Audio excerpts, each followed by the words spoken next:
Tech news మొదలుపెట్టే ముందు నిన్న మన ఛానల్లో రియల్మీ GT60 అలాగే పోకో F6 ఈ మొబైల్ రెండింటిని కంపేర్ చేస్తూ ఒక వీడియోని అయితే పోస్ట్ చేశాను. ఒకవేళ వీడియో నోటిఫికేషన్ మీకు రాపోయిన వీడియో మీరు చూడపోయిన నేను పైన కార్డ్స్లో అయితే వదిలేస్తాను. అక్కడి నుంచి ఆ వీడియో చూసి ఏ మొబైల్ బెటర్గా ఉంది, ఏ మొబైల్ తీసుకోవచ్చు అనే విషయాన్ని అయితే మీరు తెలుసుకోవచ్చు. ఇంకా ఈరోజు మనం టెక్ న్యూస్లోకి అయితే వెళ్ళిపోదాం. సో మొదటి నుంచి చూస్తే మనకి మోటోరోలా నుంచి మోటో H50 సిరీస్ని మన ఇండియాలో అయితే ఆల్రెడీ 2 మోడల్స్ తెచ్చింది. వీళ్ళు దండయాత్ర ఇంకా కొనసాగుతూనే ఉందన్నమాట. H50 Pro ఇప్పుడు మనకి 32,000 రూపాయలకి అమ్ముతున్నారు. అలాగే H50 ఫ్యూజన్ అనే మొబైల్ కూడా తీసుకొచ్చింది. ఈ 2 మొబైల్స్ని మనకి లాంచ్ చేసినప్పుడు మంచి ప్రైజ్లోనే తీసుకొచ్చింది. కోర్స్ ఇప్పుడు కూడా కొద్ది విధంగా చూస్తే కార్డ్ ఆఫర్తో కలిపి మంచి ప్రైజ్లోని ఈ మొబైల్ అయితే సేల్ అయితే చేస్తుంది. ఇప్పుడు H50 అల్ట్రా అనే మరో మోడల్ని అయితే 18వ తారీఖున లాంచ్ చేయబోతున్నట్టుగా కన్ఫర్మ్ అయితే చేసింది. ఆల్రెడీ ఇంతకుముందు మాట్లాడుకున్న ఈ మొబైల్ మన ఇండియాలో లాంచ్ కాబోతుందని. సో డేట్ అయితే అప్పుడు కన్ఫర్మ్ కాలేదు. ఇప్పుడు 18వ తారీఖున అయితే ఈ మొబైల్ లాంచ్ చేస్తున్నట్టుగా సో ఇప్పుడు అఫీషియల్గా కన్ఫర్మ్ అయితే చేసింది. ఇందులో మనకి స్నాప్డ్రాగన్ 8S జనరేషన్ 3 ప్రాసెసర్ అయితే ఉండబోతుంది. సేమ్ ప్రాసెసర్ మనకి పోకో F6లో చూసాము. అదే ప్రాసెసర్ అయితే మనకి మొబైల్ అయితే ఉండబోతుంది. సో ఈ ప్రాసెసర్కి ఒక రిమార్క్ అయితే ఉంది. నేను ఈ మధ్యకాలంలో చూసిన దాంట్లో బాగా హీట్ ఎక్కే ప్రాసెసర్. మరి ఆ హీటింగ్ని వీళ్ళు కవర్ చేస్తూ ఏమైనా కొత్తగా అంటే మార్పులు ఏమైనా చేసి ఈ మొబైల్ని తీసుకొస్తారో లేదు చూడాలి. లేకపోతే కొంచెం కష్టం అయిపోద్ది. బ్యాటరీ డ్రైన్ ఇష్యూ అయితే ఆ ప్రాసెసర్కి అయితే ఉంది. అయితే ఈ మొబైల్ని ఆల్రెడీ వీళ్ళు యూరోప్లో లాంచ్ చేసినట్టున్నారు. 80,000 రూపాయల దగ్గర అక్కడ ప్రైస్ అయితే పెట్టారు. మన ఇండియాలోకి వచ్చేసరికి అంత ప్రైస్ అయితే పెట్టరు.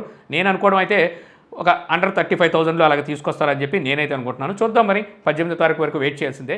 ఇక నెక్స్ట్ చూస్తే మనకి nothing sub brand CMF phone 1 అయితే తీసుకురాబోతున్న సంగతి మనకు తెలిసిందే కదా. ఆల్రెడీ వీళ్ళు ఇంత గతంలో కొద్దిగా టీచ్ చేసుకుంటూ వచ్చారు. సో ఇప్పుడు ఈ మొబైల్ సంబంధించిన డిజైన్ కూడా అయితే బయటకు వచ్చింది. ఎలా ఉండబోతుంది అనేది అర్థమవుతుంది అనమాట. ఒక పక్కనైతే ఒక స్క్రూ కనిపిస్తుంది, ఇంకో పక్కనైతే డైల్ కనిపిస్తుంది. ఈ డైల్ మనకి ఉత్తినే షోకేస్కి తీసుకొచ్చారా, లేకపోతే ఈ డైల్ని యూజ్ చేసి మనం ఏమైనా అంటే మెనూని స్క్రోల్ చేయడం లాంటిది, లేకపోతే వాల్యూమ్ పెంచి తగ్గించడం లాంటిది, కెమెరా జూమ్ని యూజ్ చేసుకోవడానికి ఇలాగ ఏదైనా ఒక ఫీచర్ని యాడ్ చేశారా అనేది అయితే చూడాలి. మేబీ అయితే మాత్రం వీళ్ళంతా ఈజీగా అయితే ఈ డైల్ని తీస్తారు. ఖచ్చితంగా ఏదో ఒక ఫీచర్ని అయితే ఈ డైల్లో తీసుకొస్తారనమాట.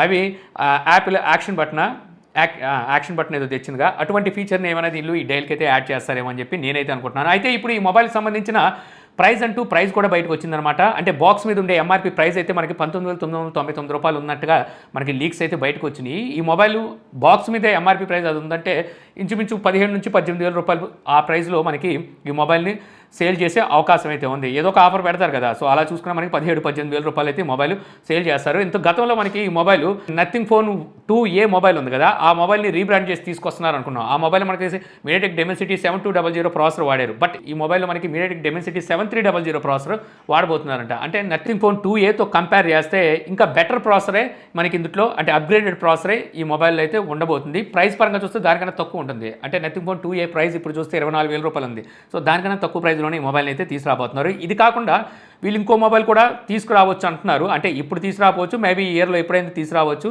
ఆ మొబైల్ కూడా మనకి బడ్జెట్లో తీసుకొస్తారంటున్నారు. అంటే 12, 13 ఆ ప్రైస్ సెగ్మెంట్లో అయితే వీళ్ళు ఇంకో మొబైల్ కూడా CMF నుంచి అయితే తీసుకురాబోతున్నారు. తెలిసిందే నథింగ్ ఏం చేస్తుందంటే ఇక నుంచి కొద్దిగా mid range mobiles and premium మొబైల్స్ని నథింగ్ బ్రాండ్లో తీసుకొస్తుంది. CMF నుంచి ఏంటంటే వీళ్ళు ఒక బడ్జెట్ మొబైల్స్ని అయితే తీసుకొస్తారు. మేబీ ఎంట్రీ లెవెల్ మొబైల్స్ తీసుకొచ్చినా ఆశ్చర్యపోవాల్సిన అవసరం లేదు.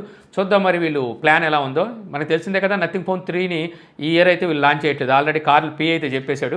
సో ఈసారి ఎలా ఉండబోతుందో దెబ్బ గట్టిగానే ఉండబోతున్నట్టుంది CMF నుంచి మిగిలిన బ్రాండ్లకి. చూద్దాం ఏం జరుగుతుందో. ఇక నెక్స్ట్ చూస్తే మనకి Poco Pad 5G bureau of Indian స్టాండర్డ్స్లో అయితే స్పాట్ అయిందనమాట. అంటే త్వరలో ఈ ప్యాడ్ని అయితే మన ఇండియాలో లాంచ్ చేయబోతున్నారు. ఇదేమి కొత్త ప్యాడ్ ఏం కాదు, రెడ్మీ నుంచి రీబ్రాండ్ చేసి తీసుకొచ్చే ప్యాడ్ అనమాట. రెడ్మీ ప్యాడ్ ప్రో అని చెప్పేసి ఒక 5G ప్యాడ్ని వీళ్ళు ఆల్రెడీ చైనాలో లాంచ్ చేశారు. సో ఆ ప్యాడ్ని వీళ్ళు ఇప్పుడు పోకో ప్యాడ్ 5G పేరు మీద అయితే తీసుకురాబోతున్నారని సో మనకి అర్థమవుతుంది. ఎందుకంటే ఇందులో మనకి స్నాప్డ్రాగన్ 7S జనరేషన్ 2 ప్రాసెసర్ అయితే వాడబోతున్నారంట.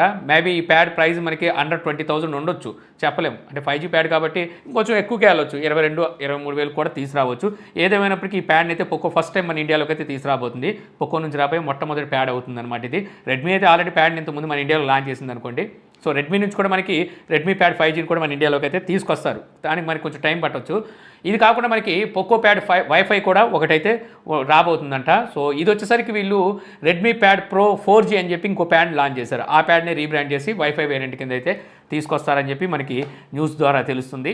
ఇక నెక్స్ట్ చూస్తే మన ఆనిముత్యం హెచ్ఎండి నుంచి. హెచ్ఎండి అంటే అదేనండి, నోకియాని చంపేసి వీళ్ళ బ్రాండ్ని ముందుకు తోయాలని చెప్పి చూస్తున్నారు కదా ఆ బ్రాండ్. సో మాటికి ఎందుకు మీరు చెప్తున్నా అంటే, నోకియా అలాంటి బ్రాండ్, అలాంటి హిస్టరీ కలిగిన బ్రాండ్, ఆ బ్రాండ్ని వీళ్ళు తొక్కేశారు. ఇలాగా తొక్కేసి వీళ్ళ బ్రాండ్ ఏదో గొప్పదిలాగా దీన్ని ముందుకు పుష్ చేస్తున్నారు. సో ఏదేమైనప్పటికీ వీళ్ళైతే ఇంతకుముందు Nokia success model, Nokia Lumia 920 అని చెప్పి ఒక మోడల్ ఉండేది. ఒక యూనిక్గా ఆ రోజుల్లో వాళ్ళు తీసుకొచ్చిన మొబైల్ అనమాట. అందులో అదే మోడల్లో మనకి అంటే సిమియన్ ఓఎస్ నుంచి అలాగే విండోస్ ఓఎస్ నుంచి కూడా, మైక్రోసాఫ్ట్ ఓఎస్ నుంచి కూడా మొబైల్స్ వచ్చినాయి ఆ టైంలో. అయితే ఆ డిజైన్ని ఇప్పుడు కాపీ కొట్టి ఇప్పుడు హెచ్ఎండి నుంచి అయితే తీసుకురాబోతున్నారు. దీనికి వీళ్ళు స్కై లైన్ అని చెప్పి పేరైతే పెట్టారు. సో ఇప్పుడు దీనికి సంబంధించిన డిజైన్ అయితే బయటకు వచ్చింది. అంతేకాదు యూరోప్ ప్రైస్ కూడా బయటకు వచ్చింది. యాక్చువల్గా ఇందులో మనకి స్నాప్డ్రాగన్ 7S జనరేషన్ 2 ప్రాసెసర్ అయితే వాడబోతున్నారంట. ప్రైస్ చూస్తే యూరోప్లో 47,000 రూపాయలు మొబైల్ ప్రైస్ అయితే పెట్టబోతున్నారు. సో టూ మచ్, అందుకే తిట్టేది వీళ్ళు, ఉత్తినగా తిట్టేది. ఆ ప్రాసెసర్తో మనకి ఒక విధంగా చెప్పాలంటే అండర్ 20,000లో రావాల్సిన మొబైల్ ఇది. కాకపోతే వీళ్ళు 47,000 అక్కడ ప్రైస్ పెడతారు. ఖచ్చితంగా ఈ మొబైల్ మన ఇండియాలోకి వచ్చేసరికి 40,000 రూపాయలు అలాగా ప్రైస్ పెడతారు. ఇది కాకుండా వీళ్ళు మరో మోడల్ కూడా అంటే అండర్ 20,000లో బడ్జెట్లో కూడా ఒక మొబైల్ని అయితే తీసుకురావాలని చూస్తున్నారు. దాని వచ్చేసరికి హెచ్ఎండి అట్లాస్ అని చెప్పి పిలుస్తున్నారు అనమాట. సో ఆ మోడల్ కూడా బయటకు వచ్చింది, ఎలా ఉండబోతుంది అనేది. ఇందులో మనకి స్నాప్డ్రాగన్ 4 జనరేషన్ 2 ప్రాసెసర్ అయితే ఉండబోతుందంట. ఇది యూరోప్ ప్రైస్ వచ్చేసరికి 20,000 రూపాయలు దగ్గర బయటకు వచ్చింది. మన ఇండియాలో కూడా ఇంచుమించు అదే ప్రైస్లో అయితే ఈ మొబైల్ని తీసుకొస్తారు.